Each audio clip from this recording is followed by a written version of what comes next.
بسم اللہ الرحمن الرحیم۔ السلام علیکم ورحمۃ اللہ۔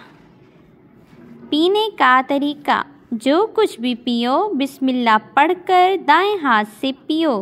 بائیں ہاتھ سے پینا شیطان کا طریقہ ہے۔ جو چیز بھی پیو 3 سانس میں پیو اور ہر مرتبہ برتن سے منہ ہٹا کر سانس لو، چاہے کہ پہلی مرتبہ اور دوسری مرتبہ 1 گھونٹ پئیں اور تیسری سانس میں جتنا چاہیں پی لیں۔ کھڑے ہو کر ہرگز کوئی چیز نہ پئیں۔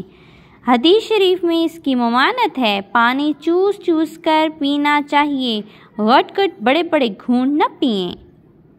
جب پی چکے تو الحمدللہ کہیں۔ پینے کے بعد گلاس یا کٹورے کا بچا ہوا پانی پھینکنا گناہ ہے۔ صراحی اور مشک کے منہ میں لگا کر پینا منع ہے۔ اسی طرح لوٹے کی ٹوٹی سے بھی پانی پینے کی ممانعت ہے، لیکن اگر پانی کے لیے کوئی برتن نہ ہو تو ٹوٹی وغیرہ میں دیکھ بھال کر پانی پی لینے میں کوئی حرج نہیں۔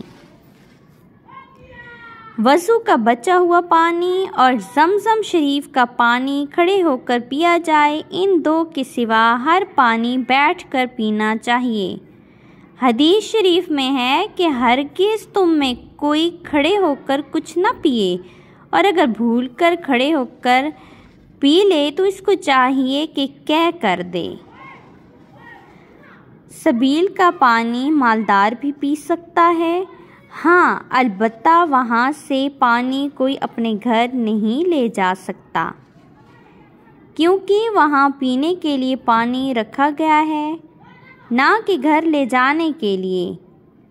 لیکن اگر سبیل لگانے والے کی طرف سے اس کی اجازت ہو تو گھر میں لے جا سکتا ہے۔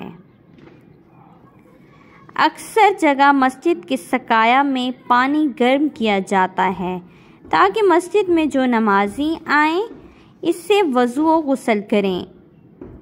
وہ پانی بھی وہیں استعمال کیا جا سکتا ہے، گھر لے جانے کی اجازت نہیں۔ گھر لے جانے کی اجازت ہرگز نہیں۔ اسی طرح مسجد کے لوٹوں کو بھی وہیں استعمال کر سکتے ہیں، گھر نہیں لے جا سکتے۔ بعض لوگ تازہ پانی بھر کر مسجد کے لوٹوں میں گھر لے جاتے ہیں، یہ جائز نہیں۔